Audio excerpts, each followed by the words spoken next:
Most people are waiting for their life to change so they can feel gratitude, to feel abundance, to feel whole. You know, that's the old model of cause and effect, you know. So if you're living with emptiness, you're living with lack, you're living with pain, most people have been conditioned that something out there has to take away this emptiness or feeling inside of them. But if you believe that you're creating your life and you're living by lack, well, lack isn't going to create abundance, right?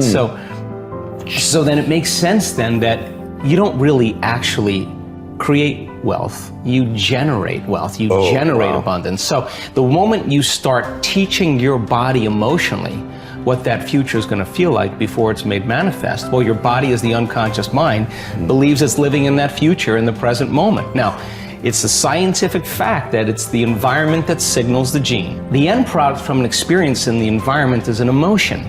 So when you begin to embrace an elevated emotion, you're beginning to signal the gene ahead of the environment. What's the importance of that? Well, genes make proteins, and proteins are responsible for the structure and the function of your body. And the expression of proteins is the expression of life. So by you creating an elevated emotion and teaching your body what that future will feel like before it's made manifest, your body's starting to live in that future reality in the present moment. Now here's the key.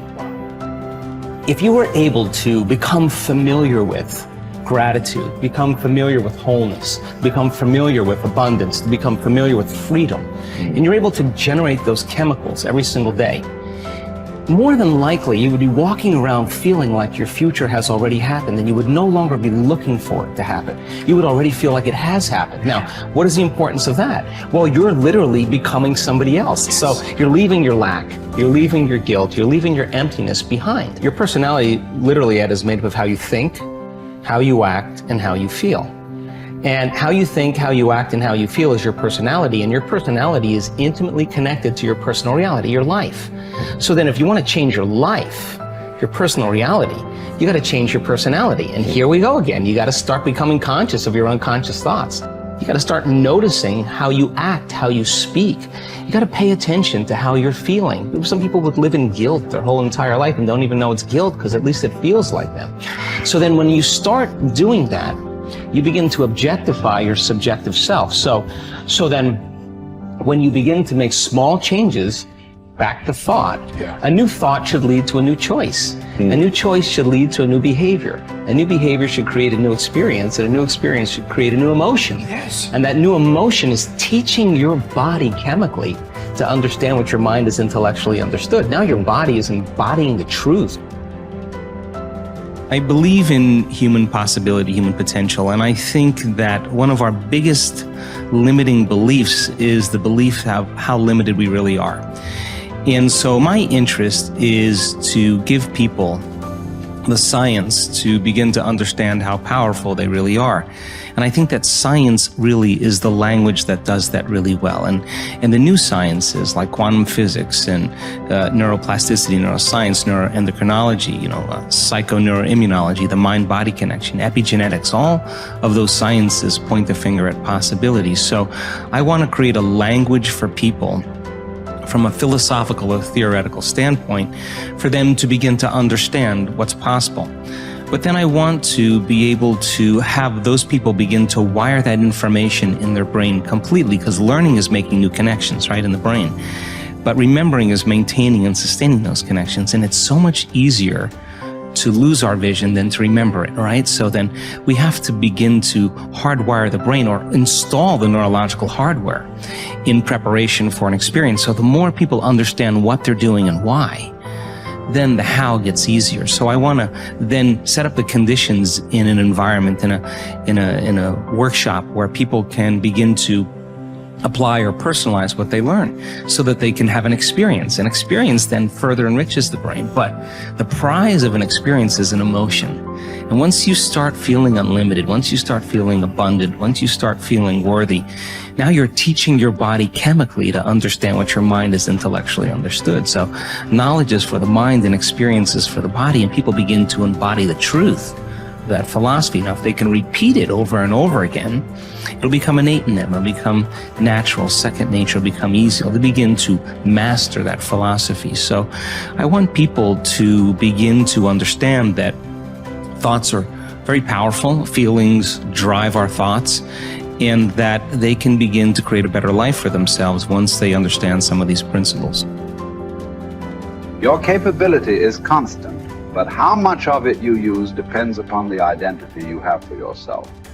For example, if you feel certain that you are an outgoing, outrageous person, you'll tap the resources of behavior that match your identity.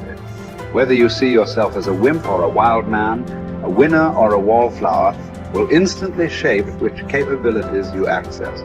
You may have read the book Pygmalion in the classroom, which details the dramatic change in students' performance when they become convinced that they are gifted. Time and again, researchers have shown that students' capabilities are powerfully impacted by the identities they develop for themselves as the result of teachers' belief in their level of intelligence. In one study, a group of teachers were told that certain students in their classes were truly gifted and to make sure that they challenged them to continue to expand. As can be expected, these children became the top achievers in their class.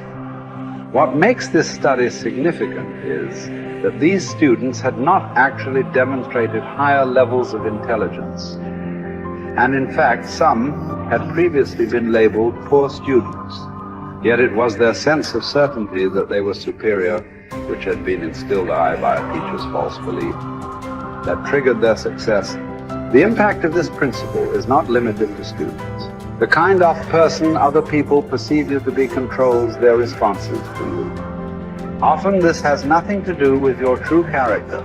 For example, if a person sees you as a crook, even if you're an honest person and do good things, this person will search for the sinister motive behind your acts. What's worse is that after making a positive change, we often allow others in our environment who have not changed their image of us to anchor our own emotions and beliefs back into our old behaviors and identities. We all need to remember that we have tremendous power to influence the identities of those we care about most. The best effect of fine persons is felt after we have left their presence. Ralph Waldo Emerson. We all will act consistently with our views of who we truly are, whether that view is accurate or not. The reason is that one of the strongest forces in the human organism is the need for consistency. Throughout our lives, we've been socialized to link massive pain to inconsistency and pleasure to being consistent. Think about it. What labels do we attach to people who say one thing and then do another, who claim to be one way and then behave another? We call them hypocritical, fickle, unstable, unreliable, wishy-washy, scatterbrained, flaky, untrustworthy. Would you like to have these labels attached to you? Would you even like to think of yourself in this way? The answer is obvious. A resounding no as a result whenever we take a stand, especially a public stand, and state what we believe, who we are, or what we're about. We experience intense pressure to remain consistent with that stand, regardless of what that inflexibility may cost us in the future. Conversely, there are tremendous rewards for remaining consistent with our stated identities. What do we call people who are consistent? We use words like trustworthy, loyal, steady, solid, intelligent, stable, rational, true blue. How would you like to have people consistently use these labels to describe you?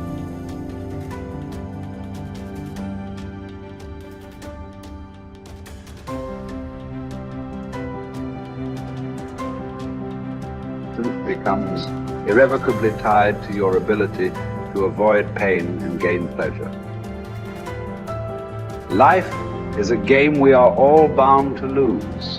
The man who looks for the morrow without worrying over it knows a peaceful independence and a happiness beyond all others. Whoever has said, "I have lived," receives a windfall every day he gets up in the morning. Confronting the worst case scenario saps it of much of its anxiety, inducing power.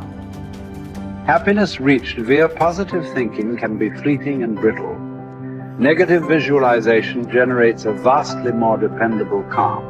It is a ridiculous thing for a man not to fly from his own badness, which is indeed possible, but to fly from other men's badness, which is impossible. Hour by hour resolve firmly to do what comes to hand with dignity and with humanity, independence, and justice.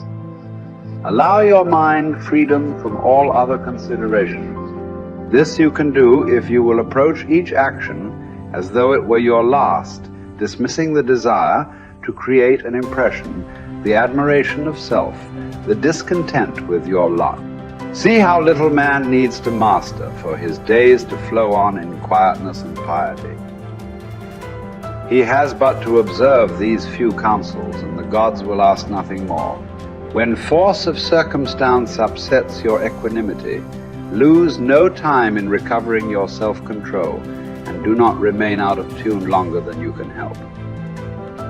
Habitual recurrence to the harmony will increase your mastery of it. If you apply yourself to study, you will avoid all boredom with life. You will not long for night because you are sick of daylight. You will be neither a burden to yourself nor useless to others. You will attract many to become your friends, and the finest people will flock about you. Life is neither a glorious highlight reel nor a monstrous tragedy. Every day is a good day to live and a good day to die.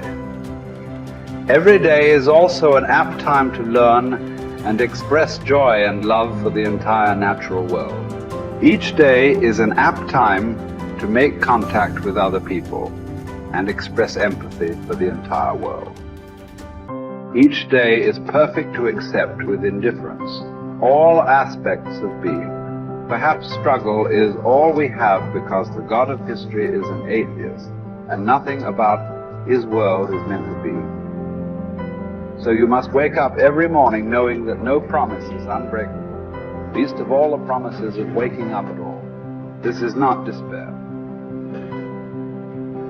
These are the preferences of universe itself.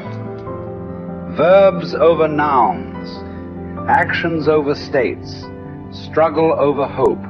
And here are two of the most immediately useful thoughts you will dip into. First, that things cannot touch the mind. They are external and inert. Anxieties can only come from your internal judgment. Second, that all these things you see will change almost as you look at them, and then will be no more. Constantly bring to mind all that you yourself have already seen change. The universe is change. Life is judgment. Each of us is impermanent wave of energy folded into the infinite cosmic order.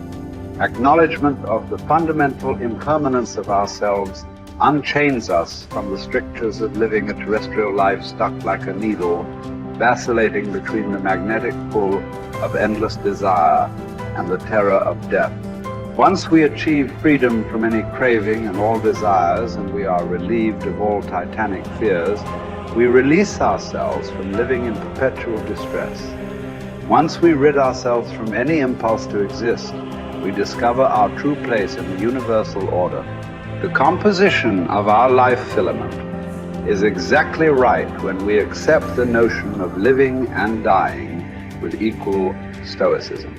You have the power to strip away many superfluous troubles located wholly in your judgment, and to possess a large room for yourself, embracing in thought the whole cosmos, to consider everlasting time, to think of the rapid change in the parts of each thing, of how short it is from birth until dissolution, and how the void before birth and that after dissolution are equally